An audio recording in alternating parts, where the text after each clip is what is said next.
우리가 읽은 말씀 가지고 감사의 공동체라는 제목으로 말씀의 은혜 함께 나누고자 합니다. 여러분, 감사야말로 거듭나서 새 사람이 된 새로운 생활 방식입니다. 우리가 거듭나서 그렇게 살아가는, 새 생명을 얻어서 그렇게 살아가는 인생의 가장 큰 차이점, 어떻게 보면 삶의 방식이 뭐냐? 그게 바로 감사하는 삶이라 하는 것입니다. 어떤 사람이 이렇게 이야기했습니다. 인생이 무상하다 하는 것을 알면 불교인입니다. 인간의 삶의 도리를 알면 유교인입니다. 은혜를 알면 기독교인입니다. 모든 것이 은혜로 말미암았다라는 것을 알면 그가 바로 그리스도인이요 신앙인입니다. 이렇게 어떤 분이 글을 썼습니다. 그렇습니다. 기독교인의 가장 큰 특징은 은혜를 주신 하나님을 믿는 그런 사람들이죠. 그렇기 때문에 은혜를 기억하고 은혜에 감사한다는 것입니다. 모든 것이 하나님의 은혜임을 고백하는 사람이 우리 그리스도인 줄로 믿습니다. 아멘. 그렇습니다. 누구를 막론하고 입에 감사가 없으면 그리스도인이라고 할 수가 없는 것입니다. 그리스도인은 범사에 감사하는 자들입니다. 특별히 모든 것에 감격하는 것이죠. 그래서 그 감격으로 모든 상황을 해석하고, 그리고 그 감격으로 간증하고, 감격으로 행동하는 그러한 삶이 우리의 삶이다 하는 것을 알 수 있습니다. 여러분, 우리는 삶을 해석하는 가치와 기준이 그 은혜 아닙니까? 그 은혜에 대한 감격으로 삶을 해석하는 능력이 있는 사람이 우리입니다. 그래서 고난이 와도, 어려움이 닥쳐도 하나님이 나를 더 단단하게 하시려고 하시는구나, 하나님이 나를 믿음을 더 세우려고 하시는구나 라고 그렇게 해석하며 인내하고 견디게 하는 것이 바로 우리 그리스도인의 믿음이죠. 자, 그래서 내 재산의 절반을 가난한 자들에게 나눠주겠습니다 라고 하는 이 파격적인 헌신이 바로 나올 수 있는 것입니다. 그럼에도 불구하고 실제로 우리 삶에는 감사가 많지 않습니다. 여러분, 은혜를 알고 그 은혜에 감사할 줄 아는 존재는 사람밖에 없습니다. 동물은 모릅니다. 반려견이 그렇게 하는 것 같이 보이죠. 생존 본능입니다. 다 본능이죠. 어떻게 보면 본능에 충실한 것입니다. 그러나 사람이야말로 은혜를 알고 그 은혜에 감사할 줄 아는 존재라는 것이죠. 자, 그런데 사람이라고 해서 다 그렇게 감사할 줄 아는 건 아닌 것 같습니다.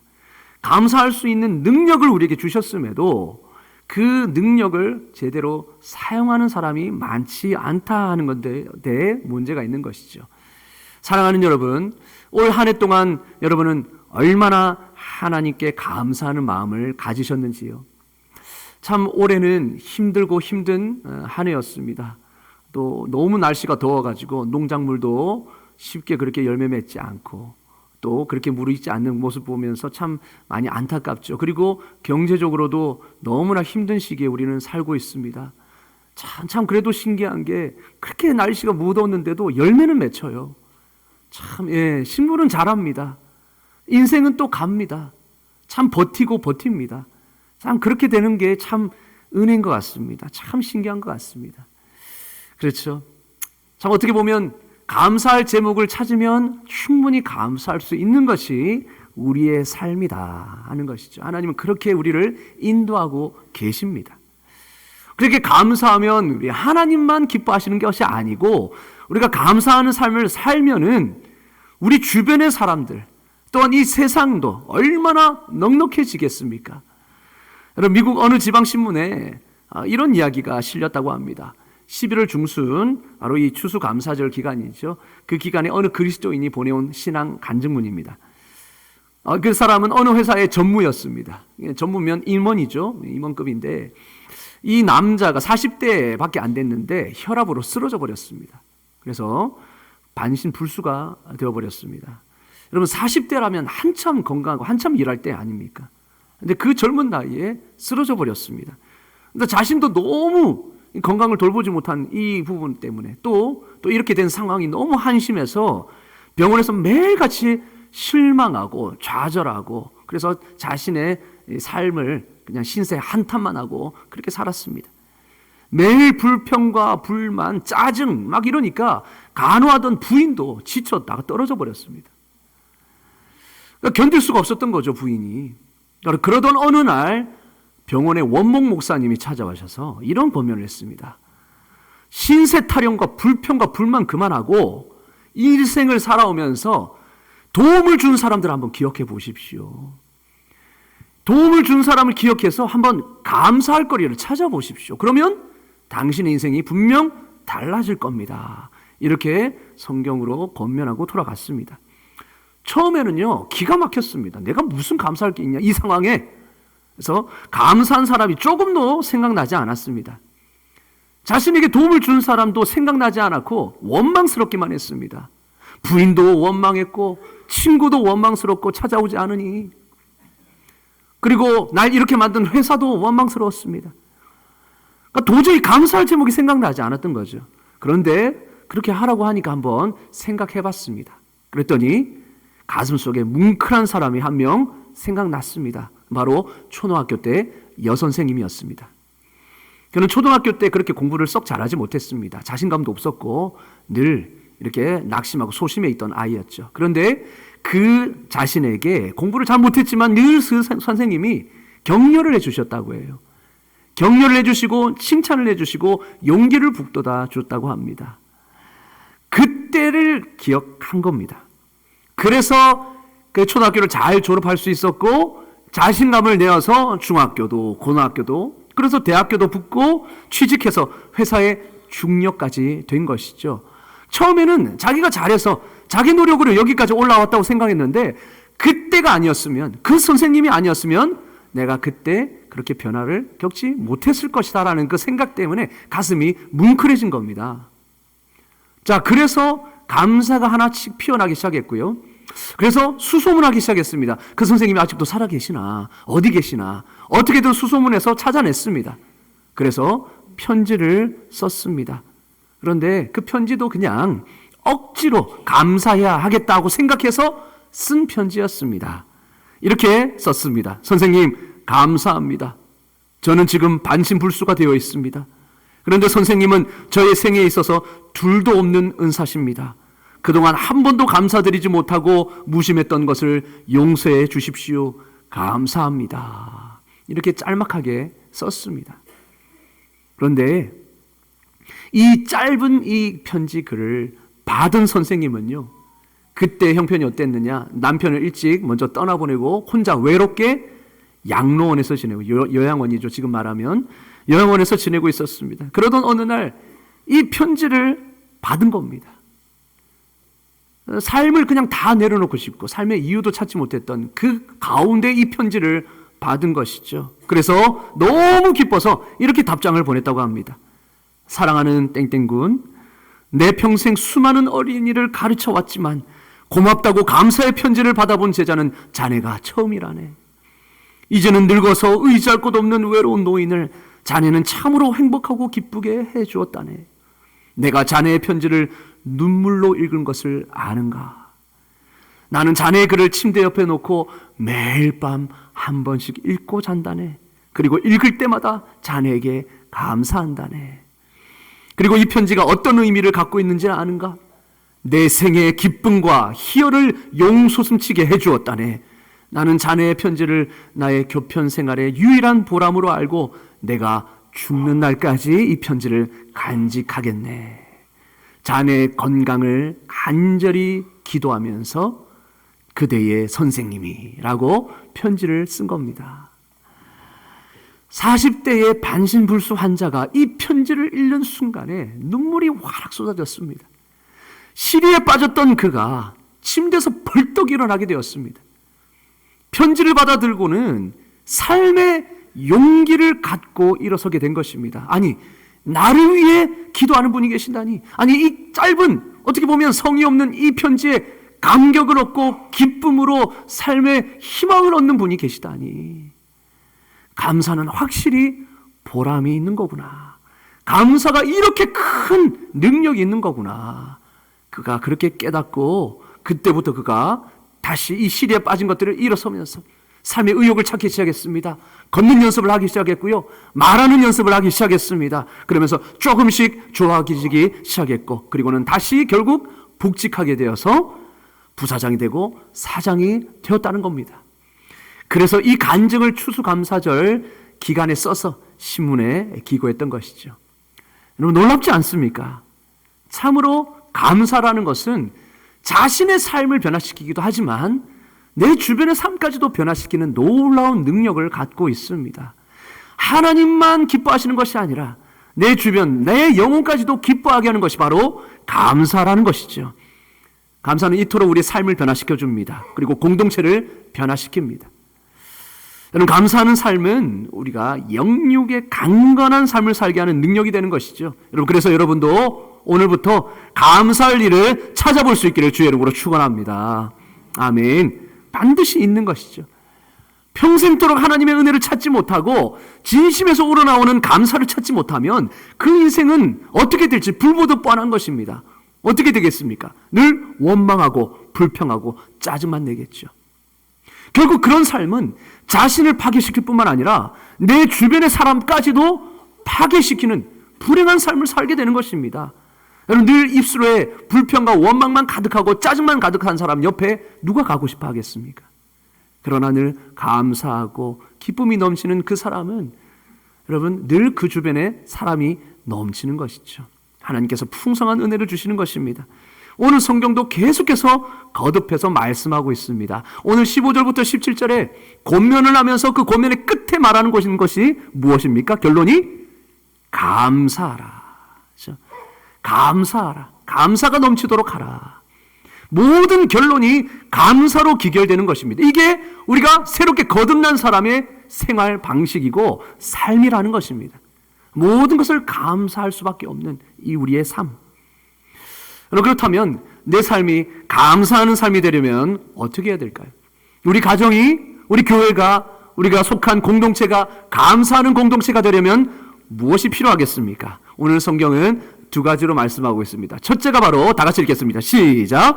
그리스도의 평강이 너희 마음을 주장하게 하라. 아멘. 15절입니다. 15절 다 같이 한번 읽겠습니다. 시작. 평강이 너희 마음을 주장하게 하라. 너희는 평강을 위하여 한 몸으로 부르심을 받았나니 너희는 또한 감사하는 자가 되라. 아멘. 그리스도의 평강이 너희 마음을 주장하게 하라. 너희는 평강을 위해 한 몸으로 부르심을 받았다. 이렇게 말씀합니다. 여러분, 평강은 예수님의 십자가와 부활을 통해 회복된 인간과 인간 사이의 관계, 그리고 하나님과 인간 사이의 관계를 말하는 단어입니다. 여러분, 어떨 때 평강합니까? 어떨 때 우리 마음이 평강합니까? 화목할 때. 모든 관계가 원만하고 하나님과 우리 사이가 화목할 때에 평강하죠. 평강은요, 관계와 떼어낼 수 없는 단어입니다. 아무리 잘 되고 잘 돼도 부부 사이가 틀어지면 어떻습니까? 직장에서 평안할 수가 없는 거죠. 부부싸움하고 한번 그날 한번 출근해 보십시오. 어떻습니까? 오만 짜증 다 나지 않습니까? 막 별로 그렇게 평소에는 넘어갈 수 있는 일도 막 짜증이 나는 것입니다. 그러나 관계가 평안하고 하나님과 우리 사이가 은혜가 넘치고 친밀한 관계가 되면요, 어떤 어려움이 닥쳐도 희한하게 파도가 잔잔하듯, 바다가 잔잔하듯 우리 마음이 평강해지는 것입니다. 그래서 평강은요, 관계가 화평할 때 찾아오는 우리의 마음의 상태, 영혼의 상태를 일컫는 말입니다. 그래서 여러분, 평강이라고 생각하면 항상 관계를 먼저 떠올리십시오. 하나님과 내가 화목한 관계, 그리함을 통해서 찾아오는 마음의 상태, 영혼의 상태가 바로 평강이다. 그리고 사람과 사람 사이가 화목해서 찾아오는 마음의 평안, 그것이 평강이다라는 겁니다. 여러분, 그리스도의 평강이 너의 마음을 주장하게 하라. 이 말은 무슨 뜻입니까? 이미 그리스도께서 우리에게 평강을 주셨다 하는 것입니다. 평강을 허락하신 그 예수님, 그 그리스도의 평강이 우리의 마음을 주장하도록 하라. 이미 평강은 객관적 실체입니다. 이미 주님께서 이루신 놀라운 은혜인 것이죠. 유대인과 이방인, 여러분, 분열되어 원수되었던 그 인류를 예수님은 십자가에서 한 몸으로 만들어 주셨습니다. 오직 믿음으로만 구원받는 그 의를 주심으로 우리가 한 몸이 된 것이죠. 그래서 우리는 막힌 담이 없는 것입니다. 또한 뿐만 아니라 하나님께서 화해시켜서 자신 안에서 새 사람을 지어서 그 한 몸, 둘을 한 몸이 되게 함으로써 하나님과 화목하게 하신 것이죠. 사람과 사람 사이, 하나님과 사람 사이가 화목하게 된 것입니다. 그것이 바로 우리 지난주에 살폈던 내용 아니겠습니까? 이미 주님이 이루신 귀한 은혜인 줄로 믿습니다. 그렇습니다. 평강은 객관적 실체인 겁니다.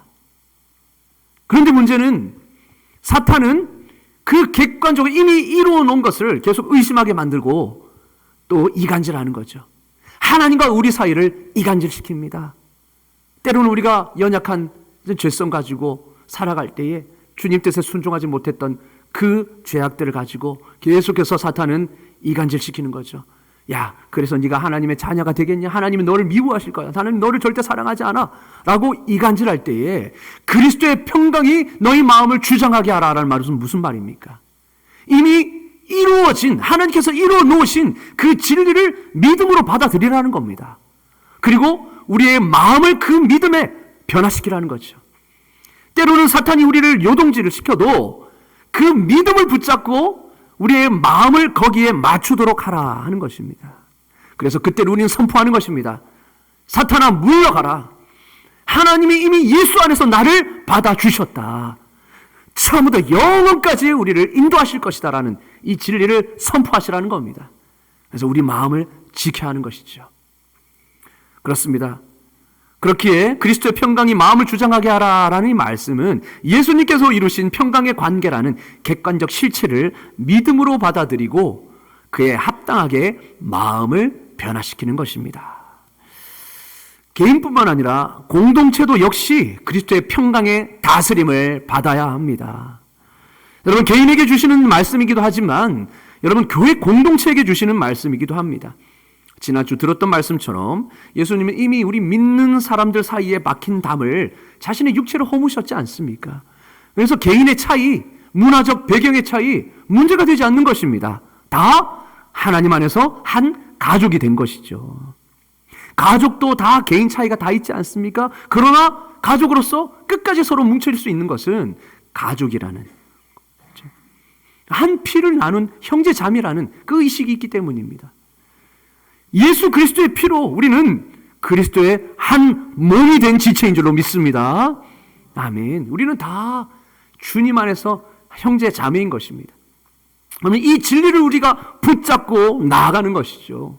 때로는 분열과 갈등의 상황, 그 위험이 있을 때라도 우리는 담대하게 외치는 겁니다. 성령이 하나 되게 하신 것을 힘써 지키라. 이 믿음을 가지고 상대방을 바라봐야 하는 것이죠. 오히려 여러분, 분열과 그런 다툼의 분쟁의 위험이 있을 때 감사하십시오. 감사하십시오. 주님은 이미 우리에게 화평을 이루셨습니다. 그러면 하나님이 저 사람을 나를 위해 주셨구나. 나의 이 모난 성품을 다듬게 하시려고 이런 분쟁과 갈등을 겪게 하시는구나. 우리는 감사할 수 있어야죠.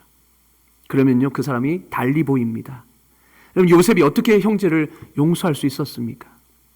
하나님이 나를, 이 자신의 가족을 구원하게 하시기 위해서 미리 먼저 보내셨다. 하나님의 은혜 가운데 모든 것을 받아들이니까 그것이 해석되는 거죠. 그러니 그 형제들을 용서할 수 있는 겁니다. 그래, 하나님의 도구였구나. 우리 형제들도, 우리 형님들이 나에게 이렇게 모질게 한 것도 다 하나님의 뜻이 있었구나. 나를 이렇게 이런 자리에 오게 하려고 하나님이 미리 이런 일을 하셨구나 라는 것이 깨달아지니까 용서할 수 있게 되고 감사할 수 있게 되는 것이죠.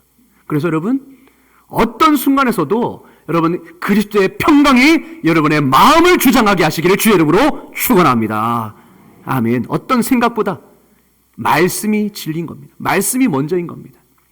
그래서 때로는 현상은 불안함을 줍니다. 분쟁과 다툼이 있으니까 아이고, 저 사람하고 내가 어떻게 같이 신앙생활해? 라는 이런 두려움이, 아이고, 평생 저 자녀가 내 밑에 있는 거 어떻게 봐. 이런 두려움.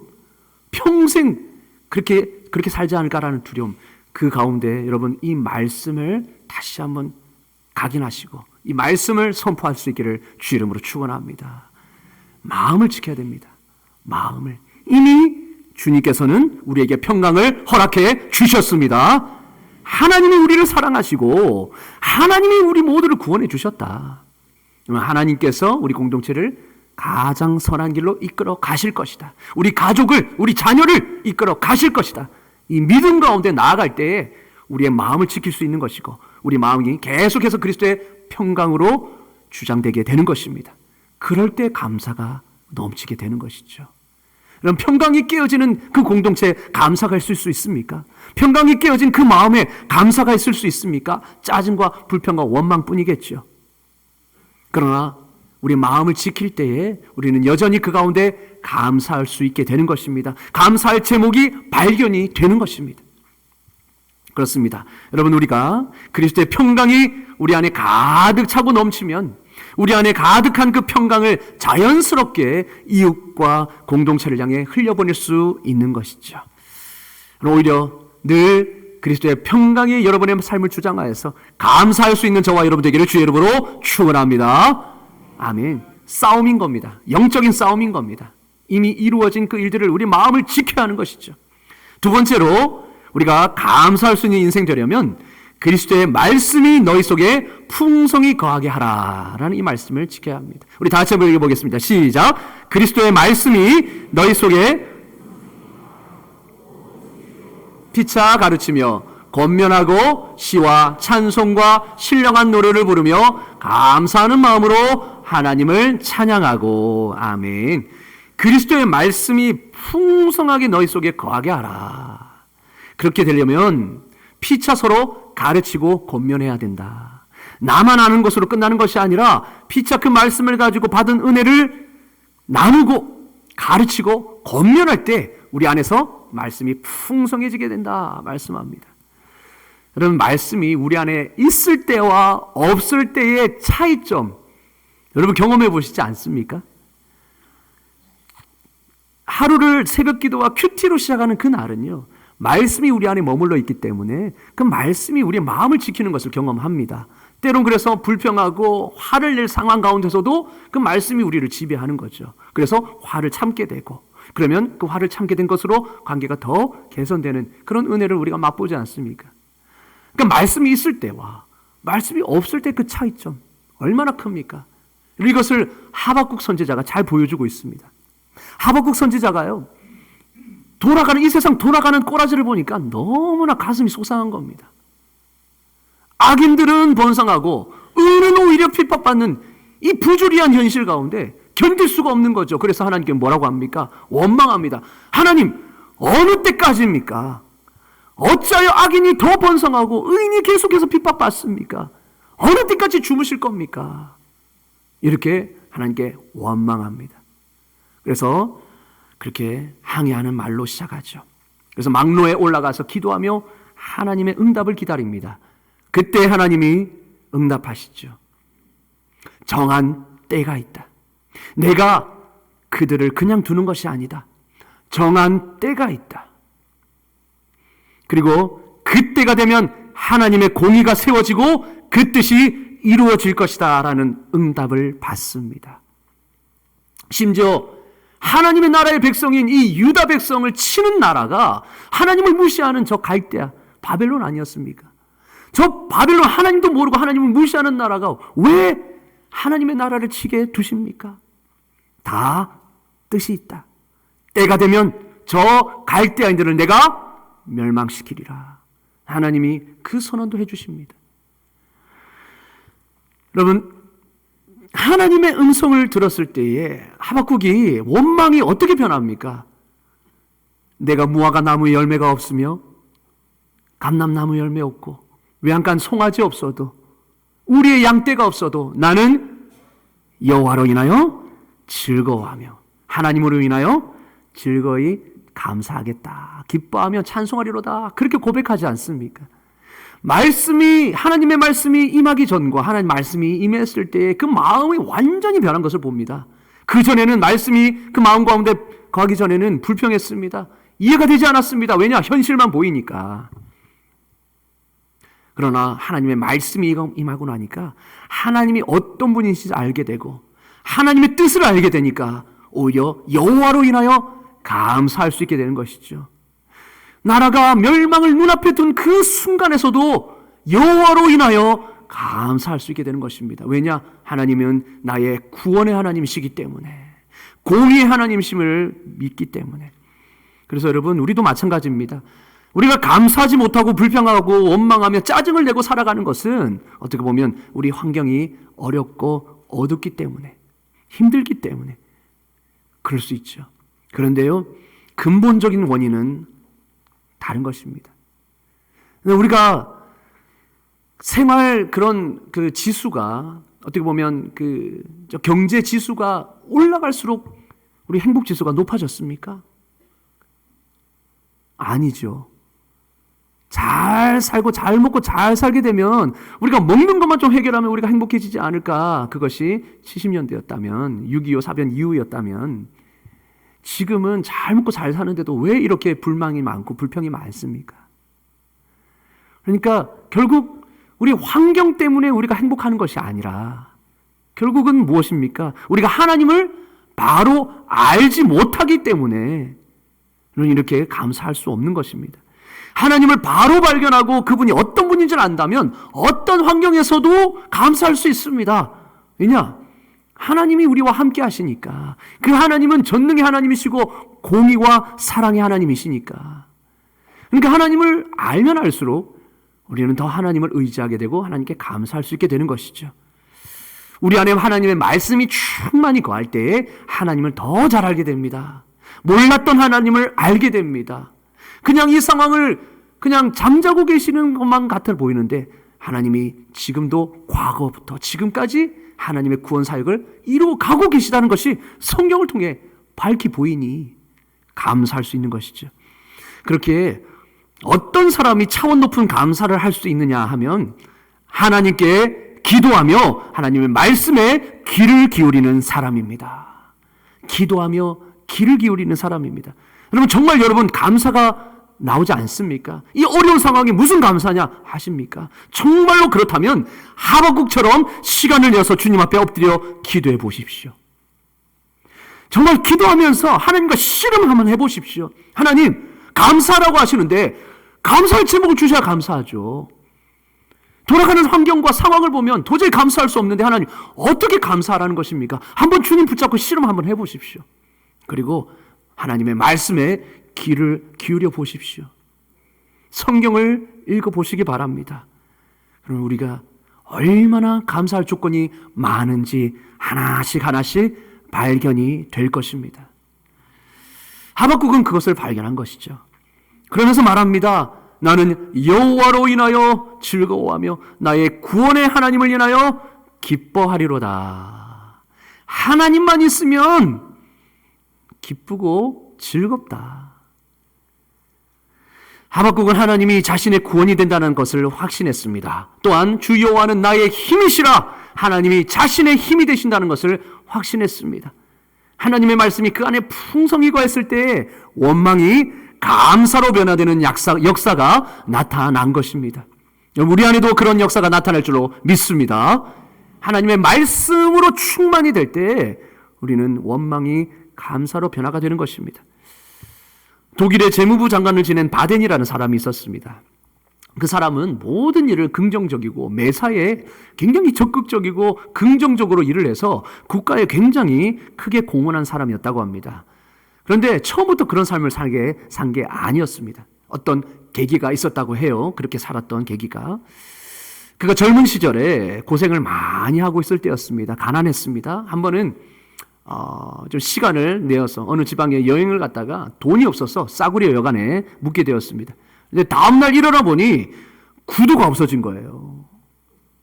제대로 이게 관리가 안 돼가지고 구두가 사라진 겁니다. 아니, 좋은 구두도 아니고 그렇게 싸구려 구두도 누가 훔쳐간 겁니다. 그러니까 여행 중에 구두를 잃어버렸으니 얼마나 황당하겠습니까? 얼마나 화나겠습니까? 구두를 사려면 또 신고 나가야 되는데 신발도 없어요. 그러니까 화가 나서 야 어느 놈이 내 신발 훔쳐갔냐고 주인한테 막 따지고 막 화를 내면서 하나님한테도 원망을 합니다. 아니 하나님도 무심하시지 나같이 없는 사람의 신발을 훔쳐가게 하나님 내버려 두시니까 정말 하나님 말 너무합니다. 하나님께 원망을 했습니다. 마침 그날이 주일이었습니다. 근데 여관 주인이 딱한 사정을 듣고는 창고에서 헌 신발 하나 내어 주었습니다. 신으시라고. 자, 그러면서 오늘 주일이니 같이 교회 갑시다 라고 권면을 했습니다. 마지못해 끌려갔습니다. 교회 가긴 갔는데 여전히 마음은 짜증으로 충만한 거죠. 남들은 다 찬송하고 기도하는데 전혀 기도할 맛이 나지 않았습니다. 그런 마음이 아니었습니다. 신발을 잊어버린 것 때문에 계속 화가 풀리지 않았던 거죠. 그러다가 바로 옆에 있는 그 사람 보니까 찬송을 하는데 그냥 하는 게 아니고 눈물을 흘리면서 감사하며 찬송하는 겁니다. 뭐가 그리 감사한지 유심히 쳐다보았습니다. 그런데 기도를 드릴 때도 눈물을 흘리면서 감사하며 기도하는 겁니다. 그런데 잘 보니 이 사람의 두 다리가 없는 겁니다. 두 다리가 없는 사람이 하나님 앞에서 찬송하며 눈물을 흘리면서 감사하고 있었던 겁니다. 그걸 본 바데는 큰 충격을 받았습니다. 그리고 자기 자신을 돌아보았죠. 아니 저 사람은 신발을 잃어버릴 정도가 아니라 두 다리를 전부 잃어버렸으니 신고 싶은 신발이 있어도 신지 못하는 상황이구나. 그에 비하면 나는 신발만 잃어버렸으니 신발이야 또 사면 되는 거 아닌가. 그런데 개스게 남을 저주하고 하나님까지 원망하였구나. 그래서 그 후 그의 인생과는 180도 달라지고 말았습니다. 자기에게 없는 것보다 있는 것에 감사할 수 있게 되었습니다. 없는 것보다 있는 게 더 많다라는 사실을 알게 돼요. 이제부터는요 절대 원망하지 않고 매사에 긍정적이고 적극적으로 그렇게 살게 된 것입니다. 그렇게 살다 보니까 모든 장래가 다 잘 풀려갔던 것이죠. 여러분, 우리가 말씀을 읽을 때에 우리가 받은 은혜가 얼마나 큰지를 깨닫게 됩니다. 바울이 어떻게 고백합니까? 나는 죄인 중에 괴수라. 나는 전에 그리스도를 핍박하던 자였다. 여러분, 우리도 마찬가지 아닙니까? 우리도 교회 가는 배우자를, 아내를, 남편을 아이고 왜 그렇게 교회에다가 헛된 시간을 보내냐. 적당히 하고 와라. 왜 그렇게 봉사하고 그렇게 교회에다가 시간 다 바치냐. 그런 우리를, 교회를 핍박하던 우리를 그분의 긍휼과 자비로 구원해 주셨습니다. 여러분, 예수를 믿고도 우리는 늘 여전히 죄를 짓고 늘 하나님을 마음을 아프게 하는 우리인데, 그럼에도 여전히 우리가 주님 앞에 십자가 붙들고 나올 때마다 긍휼을 베풀어 주시고 은혜를 내려주시고 우리를 받아주시는 하나님, 더 풍성한 은혜를 내려주신 하나님, 성경을 보다 보면 발견합니다. 그리고 다윗을 보십시오. 다윗이 얼마나 고된 시련을 맞이하였습니까? 사울에게 누명을 써서 평생을 쫓겨다녔는데 그럼에도 하나님께서는 위기마다 다윗을 건져내 주시고 다윗이 고백한 그 고백이 시편 말씀 아닙니까? 아니 어떻게 이런 상황에서 다윗이 이런 감사를 표현할 수 있지? 아, 그렇구나. 나에게도 이렇게 하나님 행하셨는데 나는 감사를 잊어버리고 있었구나. 말씀을 보다 보면 깨닫게 됩니다. 말씀을 보다 보면 우리는 이미 많은 것을, 이미 모든 것을 받은 자임을 알게 됩니다. 그래서 비교의식이나 열등감이 아니라 은혜에 감사하게 되고 겸손해지게 되는 것이죠. 그러니 우리가 우리 삶에 하나님의 말씀이 풍성히 거하도록 해야 되지 않겠습니까? 우리는 너무나도 잊어버리고 삽니다. 세상의 것들을 집어넣고 삽니다. 그러니 불평하죠. 왜냐? 세상이 보여주는 것들은 자, 이렇게 하면 된다. 나는 이렇게 잘 살고 있다. 너희들은 어떠니?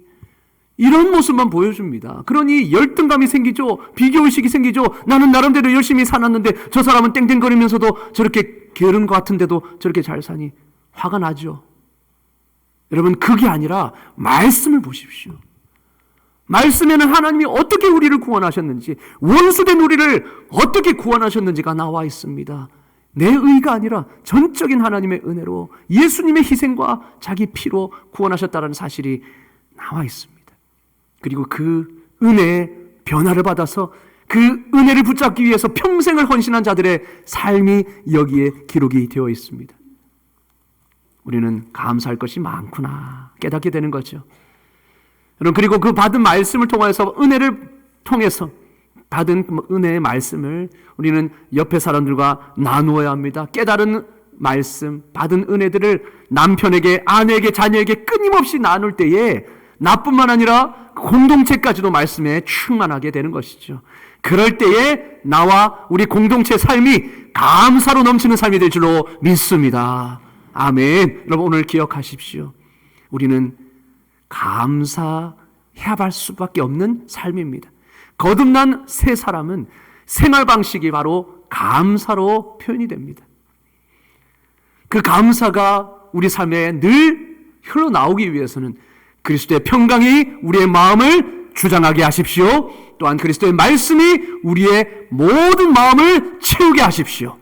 그럴 때에 우리는 우리 입술에서 당연히 나와야 할 감사가 넘치고, 뿐만 아니라 내 주변의 사람들까지도 감사가 넘치는 은혜의 전염자가 될 줄로 믿습니다. 아멘. 같이 우리 모두가 감사로 넘쳐나는 인생과 가정과 교회가 되기를 주의 이름으로 축원합니다. 기도하겠습니다. 하나님 아버지, 은혜를 감사합니다. 정말 우리가 받은 은혜가 없다고 생각했지만 정말로 돌아보니 우리 삶에 감사할 것이 너무나 많다는 것을 알게 됩니다. 모든 것이 하나님의 은혜임을 고백합니다. 항상 그리스도의 평강이 우리의 마음을 주장하게 하시고 그리스도의 말씀이 우리 안에 풍성히 가게 하여 주시옵소서.